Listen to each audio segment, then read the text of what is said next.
Leave the gun, take the cannoli. Isn't that an intriguing line, Blanca? Absolutely. It's from The Godfather, isn't it? While it's amusing, it clearly indicates to the audience the character's casual attitude toward violence. It's more than that, though. The allure behind this quote is how it merges the ordinary with extraordinary, presenting violence as a part of their everyday life. Fascinating, isn't it? Yes, definitely. But remember, it's not merely about presenting. It's about how this underlying message has been conveyed. Imagine the same line delivered with increased emphasis on cannoli. Wouldn't it transform the implications for the audience? True. It'd bring out the humor more than the detachment towards violence. So it seems the way these movie dialogues are delivered plays a significant role. Well, that's just one part. You know how a good dialogue can work? It advances character development, creates mood, and communicates plot dynamics to the listener. And all wrapped up in what can seem like everyday banter or small talks. Exactly. Sometimes we overlook the sheer amount of craft applied in writing and delivering these dialogues, everything from character profiles to history, scripts, to the amount of silence embedding between them. It all counts. So it's like decoding a living piece of art. Might seem a stretch, but yes, there's art in conversation. Let's take Hollywood, for instance. Often bold, aren't they? In crafting their villains especially. How they personify evil and indulge in grandiloquent speech can almost feel Shakespearean. And on the other side of the world, in Bollywood, the crux of dialogue lies in its over-the-top emotional portrayal. Isn't that another form of profundity? Dramatizing feelings until they are amplified into dialogues filled with philosophical ideologies and loquacious expressions. Exactly. What about Korean cinema, though? Well, I'd say they champion subtlety in their dialogues. Look at Parasite or Old Boy.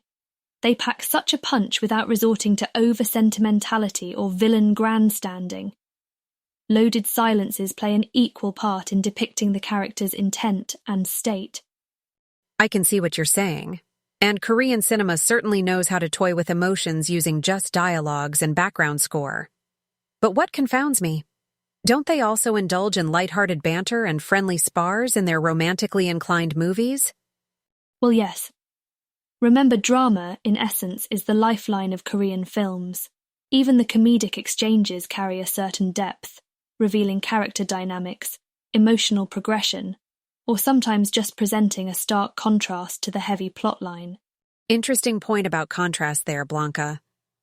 Speaking of which, let's talk about indie versus mainstream blockbusters. Their dialogues differ quite a bit, don't they? Indeed. While indie films often employ organic, natural dialect and colloquialism, mainstream blockbusters prefer more cinematic dialogues, emphasizing inspirational speeches, witty banter, or dramatic confrontations. And yet it's those cult classics with their catchy one-liners that often stand the test of time, even though the mainstream offers lots of drama and high-stakes dialogue. I wonder, does that say something about the audience preferences, Blanca? It could. Perhaps we as an audience are drawn more towards dialogues that we can relate to, that resonate with our lives. In the end, it might just be about finding the familiar within the cinematic, don't you think? Blanca, I've been thinking about the conversation styles in films. We've touched on Hollywood, Bollywood, and Korean cinema, but isn't it true that dialogues also differ greatly depending on the type of film and who it's aimed at? You're spot on, Isabella. For instance, how dialogues are crafted in a family movie might be worlds apart from, say, an adult psychological thriller. It's not just about the explicit content, but also how subtly or overtly the narrative is conveyed. Family movies often opt for simpler, relatable dialogues, so that all family members can follow, right? Exactly. And don't we see that pattern in Disney films? Their dialogues are ingeniously designed so that children grasp the story, while adults appreciate the underlying humor and subtext. Pixar movies, for example, are masters at this. But then imagine a crime thriller or a dark comedy. The dialogues there often embody ambiguity, giving the audience a taste of suspense, perplexity, and unveiling plot convolutions. It's like flipping to the other side of a coin. Also, geographical origin, what about that? Do you think that plays a significant role in the dialogue composition? I certainly believe so, Isabella. Cultural nuances, regional dialect, and local idioms greatly influence film dialogues, like the frequent Spanish phrases in American movies set in the South or the distinct Irish slang in The Commitments. And those differences enrich the whole movie-watching experience, don't they? A reminder of our diverse world embedded in our dialogues. And what about production scale? Does it also influence dialogue construction? I reckon yes. Big production films, those blockbusters, they often have a team of scriptwriters meticulously shaping each dialogue. Contrast that to indie films, where the director or one or two writers are crafting the dialogues. Then you see a lot more authentic, experimental dialogues. Blanca, swapping gears a bit. Let's talk the role of genre in movie conversations. I mean, there's a clear difference in how suspense is created in horror films through dialogues, right? Absolutely, Isabella. The efficacy of a horror film partly lies in its dialogues. The mystery, the fear, everything is subtly weaved into the words, don't you think? Oh, absolutely, Blanca. The lines often carry foreboding elements, hinting at what's to come, and leaving the audience on the edge, all scared and nervous. But on the flip side, consider romance movies. The dialogues are significantly more expressive and tend to lay bare emotions. Definitely. In a love story, the dialogues are often laden with emotions, reflecting the characters' deep feelings, inner turmoil, or the heartful confessions. They have to draw the audience into the bond between the characters. And this exactly brings us to a fascinating observation. Even though at surface, dialogues serve the purpose of simple verbal interactions, they inherently hold the potential to mold the entire viewing experience by creating mood, tension, or intimacy, depending on the genre. So, audience must be wondering how audiences' experience are formed by dialogues, right? For example, take a look at comedy films. What stands out in your mind, Blanca? Actions, and yes, the dialogues. They're usually cleverly written with witty lines, sprinkled with puns and one-liners. They're designed to evoke laughter and uplift the mood. Exactly. Think of films like Ghostbusters or The Hangover. The dialogues aren't merely functional, they're intrinsic to the comedic experience. Spot on, Isabella. But how different are they from, say, sci-fi movies? Oh, completely. Sci-fi dialogues aren't designed for humor. They mask scientific speculation behind complex words and phrases, luring viewers into a world that's scientifically intriguing yet fictitious. They're necessary to construct the world of the movie, provide context, and offer exposition. I see, so in a way, comedic dialogues lend levity, while sci-fi dialogues add gravitas and depth. Interesting contrast, isn't it? Absolutely, Blanca. And this really proves how dialogues entail more than just words spoken by characters. They carry the essence of the genre, dictate the mood, and transport viewers into the movie's realm. Agree, Isabella. This topic certainly warrants much attention and discussion. Maybe in next episodes we could explore more genres and how they employ dialogues. You know, I've been gnawing over a film that really depends on dialogue. Inception from Christopher Nolan. Do you remember it, Isabella? How could I forget? It's a beautiful puzzle wrapped inside a dream, or is it the other way around? Exactly. The confusion itself is the beauty of it. Inception dialogues are an example of using wording to illustrate a complex trains of thought. Right. Nolan intricately used dialogues to navigate the viewer through the layered reality and dreams. Like when Cobb explains, dreams feel real while we're in them, right? It's only when we wake up we realize something was actually strange. And that's how he introduces limbo, an unconstructed dream space where the mind is undefended and vulnerable, a place of infinite subconscious. Without this dialogue, understanding limbo would have been merely impossible. True.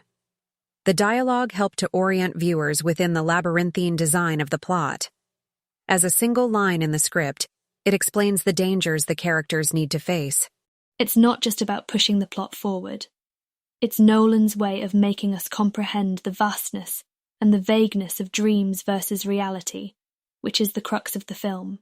And let's not forget about character development. Dialogue helps outline each character's traits and motives, like Arthur being the voice of reason and Eames, the quick-witted forger. Definitely. Without impactful dialogues, understanding each character's unique role in the complex plot would be challenging. As they converse, they expose miniatures of their character profiles. Even though it's a sci-fi movie, no laser guns or robots, but dialogues play an integral role in depicting this intertwined universe. The brilliance of the scriptwriting in Inception is absolutely mind-boggling. Continuing our dialogue insight, let's dive into another top-notch movie, Avengers Endgame. Isabella, we talked about how words have a profound impact on character development. Let's look at how it all plays out in this massive Marvel cinematic event. I was hoping we'd pick this one. Avengers Endgame is a fan favorite, and not merely for the action and CGI, but for its solid dialogues too. Absolutely. The screenplay hasn't relinquished character development, even in a massive ensemble cast. Dialogues play an immense role in showing their growth and current state of mind. Look at Tony Stark as an instance. His arc from the first Iron Man movie to Endgame is substantial. He went from a narcissistic, egoistic genius to a more thoughtful leader, didn't he? Exactly, and it's most evident in his words. His last lines in Endgame, "I am Iron Man," says it all. A simple phrase, but it reflects acceptance, responsibility, bravery, and a hint of his old arrogance.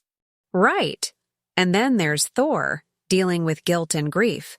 His dialogues fit right in, projecting his descent into depression and alcoholism post the Infinity War. Complex emotions are so delicately put forward. Indeed, the beauty lies in the raw depiction of emotions through words. The way each character's dialogue changes over time is a testament to the fantastic writing Marvel Studios has accomplished. But what's thrilling is how we, as the audience, are left to keep guessing. Totally. Although you can get a sense of what's happening, there's always this element of suspense that's maintained via dialogues. The casual banter, the heartfelt monologues, they all add to the drive of the storyline. So, given the sheer impact dialogues bear on character depiction as well as plot dynamics, let's focus on the orchestration behind these powerful words. Yes, the art of scriptwriting. Correct, Isabella. And what better way to explore than through the critique of dialogues from Oscar-winning films? They truly set a high bar for scriptwriting. I can't agree more, Blanca.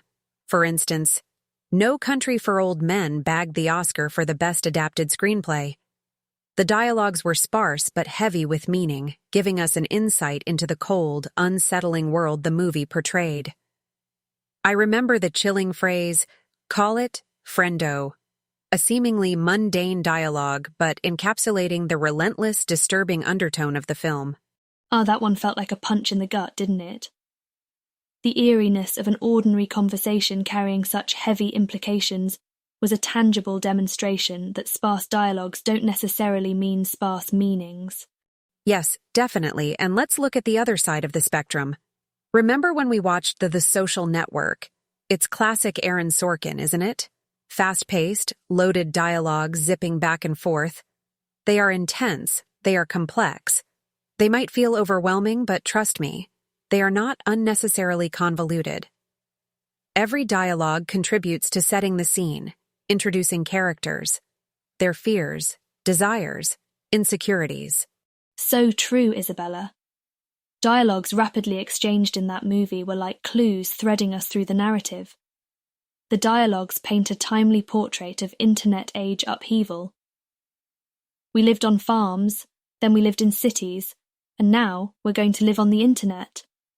How accurately it defines the technological revolution. Now, on the topic of dialogue-dense movies, we simply can't ignore Quentin Tarantino. He gives us a dialogue feast in every movie. Where others may opt for action or silence, Tarantino prefers the power of words. His excellent storytelling skill complements his verbose characters. His movies are a testament that dialogues can indeed be the extra layer that colours characters and stories. Dialogues in Pulp Fiction or Inglourious Bastards, for instance, are carefully picked and masterfully delivered, leaving an unforgettable impression on viewers. Christopher Nolan, a master weaver of cinematic brilliance. He certainly is. Whether in unravelling the complexity of dreams within Inception or illustrating time in Interstellar, he's a genius in crafting dialogues that intricately weave his intricate plots. Absolutely. I was particularly taken by Nolan's approach in Inception, where the characters explain the rules of dream infiltration. Not only does this facilitate plot progression, but it also aids viewer understanding. Can you imagine how lost we'd have been without these guided dialogues? Well, I didn't have a clear grasp initially. However, Nolan's dialogues were like a lifeline, eloquent, succinct, and compelling. They were instrumental in decoding the enigma that was the film's premise. I wonder how Nolan navigates through such convoluted themes so seamlessly. Can you imagine designing a plot that folds onto itself and then relaying it with such dexterity? It must be a Herculean task. That's why they call him a director of layers. He entwines layers of dialogues into his storyline fabric, creating a masterful blend. Right. And there's this unmistakable brevity in his characters' conversations, too. They're never unnecessarily verbose. Every word, every pause, every line has its place, role, and meaning. Much like The Social Network, but with a more philosophical twist. The cherry on top is Nolan's expertise in creating an atmosphere of suspense, mystery, and impending doom through dialogues. His dialogues create plot, develop character arcs, reveal details, and build worlds. That's an art, don't you think? Oh, absolutely. And it's not just a craft, but a laborious one. There's the deliberate choice of words, the sync with visual imagery, ensuring consistency, and more. Scriptwriting is a skill, an art indeed. Dialogues, Blanca, bring life to an era, wouldn't you say? They recreate history, giving flesh and blood to the skeletons of the past. Just consider historical dramas. Unmasking the past through dialogues, yes. They have an uncanny ability to transport us back in time. Those detailed monologues by queens or knights or that everyday small talk, they make history tangible. They do. The language used, the manner of speaking, the diction, they're all mirroring a bygone era, like Downton Abbey. The language, expressions persistently echo the early 20th century England, allowing viewers to immerse themselves. That's true. However, the same tool serves a darker purpose in dystopian films, don't you think?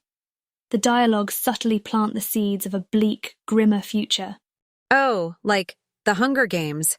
The dialogues there, the repressive language, the desperate statements of survival, they all pile up to a future that feels stifling. Yes, and how can we overlook 1984? The dialogues were a reminder of loss of freedom, of individuality. They painted a future as bleak as any nightmare. Right. It's not just about narrating a story, is it? Dialogues are the paintbrush. The canvas is the era, past or future, and they together depict a world that feels alive. But how is this reality brought to life? Is it words, phrases? It's not just about the words used, but the context in which they're used. That's the real key. The words must conform to the world the script is trying to depict. I used to study art history, you know. I recall that. Why do you mention it now? Well, in art school, I realized how a small stroke of paint could change the feel of an entire artwork. Dialogues, in many ways, function like those strokes of paint for a movie. Can you explain further, Isabella? Let's take a film like Paris, Texas. The long scenic shots, complemented by carefully framed reflective dialogues, help the audience feel the loneliness and isolation of the characters. I can see what you mean. It's not just about setting the location as Paris or Texas, but also about creating the atmosphere. Exactly. Throughout this film, Dialogues are not designed to simply move the plot forward, but to instill a sense of emptiness matching the desert setting. It's their silence, the very absence of dialogues at times, that echoes louder. And this isn't limited to serious or dramatic films, is it? No, most definitely not. Consider Tim Burton's Alice in Wonderland. The dialogues are bizarre, eccentric, sometimes illogical, much like the story's dreamlike, fantastical backdrop. The boundaries of reality and dream blur, and it's those puzzling dialogues that help disorient, pulling us deeper into Wonderland. Interesting. So too much dependence on the dialogues can also lead to a distorted reality. Well, yeah. Movies are visual storytelling. The spoken words shouldn't overshadow the imagery. And a good dialogue does that. It builds the world, sets the atmosphere without taking the center stage. It's like the background score. You may not actively notice it all the time, but you feel its absence.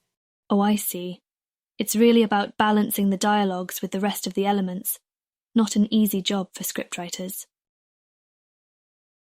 So, Isabella, ever noticed how dialogues can hint at a character's personality? Well, certainly, but could you elaborate? Sure. Let's consider manipulative characters. They often use strategic dialogues to control or deceive. Oh, like Iago from Othello? He rarely speaks the truth. Exactly.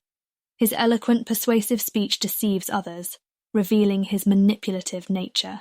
Does this work for less talkative personalities as well? Definitely. Think of introverted characters. They say less, but each word holds more weight. Their dialogues are often thoughtful and cautious. Like Ryan Gosling in Drive? His character barely spoke, but each dialogue seemed to hold a deep meaning. Exactly. Such characters communicate more through silence than chatter. Their scarce dialogues can hint at their depth, complexity, or inner turmoil. Ah, that makes sense. So the dialogues not only advance the plot, but can also lend insight into the characters. Precisely. It's a delicate art of revealing and concealing at once, and it's intriguing how writers use dialogues to hint at the characters' personalities. So, Blanca, this whole concept about dialogues reflecting characters' mental health or past trauma, is there a particular example that pops in your mind? Actually, yes. Let's discuss the Silver Linings Playbook. The screenplay inherently reflects the main character's struggle with mental health. Oh, the one where Jennifer Lawrence and Bradley Cooper are dealing with different forms of psychopathology, right? Absolutely. Remember how Bradley's character, Pat, insists he has a strategy to get his estranged wife back. His constant chatter about his silver lining theory portrays his obsession and denial, indicators of bipolar disorder. And Lawrence's character, Tiffany, vocalizes her depression bluntly in the face of societal judgment, right? Indeed. Her candid yet depressing dialogues reflect her ongoing struggle with depression and grief. You see, dialogues articulate what isn't shown, but is to be understood about the mental state of a character. And to think we usually credit the performance more than the dialogues for such portrayals. Not to say acting isn't crucial, but dialogues definitely enhance a character's portrayal. Precisely. The challenge for scriptwriters is balancing revelation and privacy, making dialogue complex and fascinating. Their task is to craft dialogues that don't just converse, but narrate mental states, hint at past scars, and slowly unravel the dimensions of a character. All right, it's challenge time, folks. Blanca, let's shake things up a bit, shall we?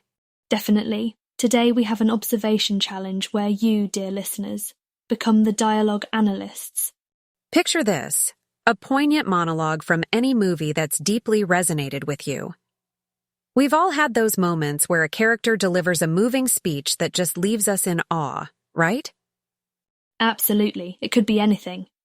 Leonardo DiCaprio's enraged monologue in The Wolf of Wall Street, or the soulful soliloquy by Heath Ledger's Joker in The Dark Knight, or any other favourite of yours. Not just limited to these, of course. Your task is to dig into that monologue, assess it, dissect it, and interpret its implications. But here's the twist. Do you think it was scripted meticulously? Or was it an improvised masterpiece? And while you're deciphering this, think about how the dialogue contributes to character development and plot progression. Remember, movie dialogues aren't always about just words exchanged, they narrate a whole lot more. Like, why was that particular statement made? What does it reveal about the character's mental state? Dig deep, people. Absolutely. So, are you ready for the dialogue archaeology? It might seem intimidating, but trust me, it's fun. And you never know, you might end up unearthing some hidden treasures in a dialogue you've always loved.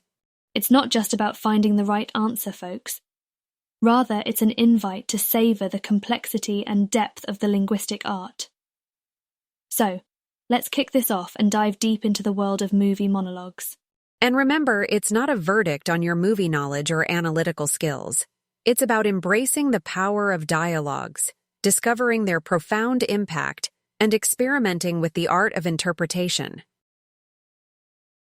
So, you are now dialogue archaeologists. What's next on the tables, Blanca? How about we take this one step further and change our lenses? Let's not just assess monologues, but turn our attention towards dialogues. Oh, I love that! Dialogues, after all, are the crux of our podcast. Totally. And here's a unique challenge I have in mind. You guys are tasked at writing a movie review. But catch this. Your review should solely be based on the dialogues and conversational exchanges in the movie.